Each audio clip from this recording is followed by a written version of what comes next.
Assalamualaikum warahmatullahi wabarakatuh. Saya Hilmi Dafawindardi dengan NIM 11422200013, mahasiswa Teknik Kimia dari Institut Teknologi Indonesia. Di sini saya akan menjelaskan mengenai proses flow diagram perancangan pabrik butil asetat yang dibuat dari butanol dan juga asam asetat dengan proses reactive distillation. Proses reactive distillation ini memungkinkan reaksi dengan proses destilasi. Berikut adalah rancangan dari PFD atau proses flow diagram dari perancangan pabrik butil asetat ini. Bahan baku asam asetat dengan suhu 25 derajat Celcius dengan tekanan 1 atmosfer dipompakan oleh pompa 1 menuju heater 1 untuk kemudian dipanaskan hingga 109,85 derajat Celcius dan kemudian dialirkan ke dalam reaktor reactive distillation.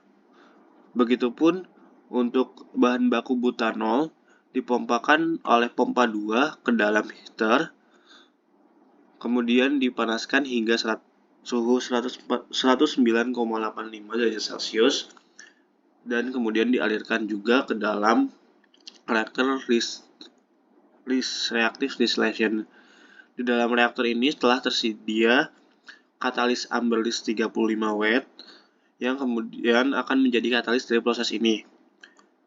Dari proses ini dihasilkan hasil bawah, yaitu yang kemudian dipompakan oleh pompa 3 dengan suhu keluar 120,54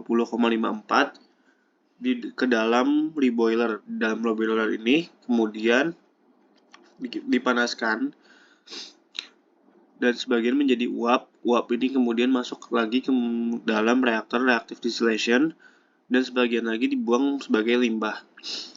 Lalu hasil atasnya adalah campuran dengan suhu 85,27 derajat Celcius dengan fase gas. Kemudian didinginkan dan juga dirubah fasenya pada dalam kondensor sehingga didapatkan suhu larutan atau campuran cairan dengan suhu 40 derajat Celcius tekanan 1 atmosfer yang kemudian ditampung dalam akumulator. Selanjutnya, sebagian dipompakan oleh pompa 4 ke dalam reaktor kembali untuk menjadi reflux dan sebagian lagi dialirkan menuju decanter yang dapat memisahkan berdasarkan dari berat atau ringannya komponen. Untuk komponen yang berat atau heavy komponen yang terdiri dari air dialirkan menuju limbah atau dibuang sebagai air limbah, dan komponen yang ringan atau light komponen dipompakan oleh pompa 5 ke dalam heater 3 untuk dipanaskan hingga suhu 125,24 derajat Celcius yang kemudian akan menjadi umpan dari distillation tower untuk memisahkan berdasarkan titik didihnya. Hasil dari distillation tower ini untuk hasil bawahnya itu dipompakan oleh pompa 6 dengan suhu keluaran 126,1361 dan tekanan 1 atmosfer yang kemudian dimasukkan ke dalam reboiler untuk dipanaskan kembali sehingga menghasilkan uap. Yang uap ini dialirkan kembali ke distillation sebagai uap dalam distillation ini untuk dapat menguapkan dari umpan dari distillation ini, dan sebagian lagi dimasukkan ke dalam cooler untuk dirubah suhunya dari 126,1361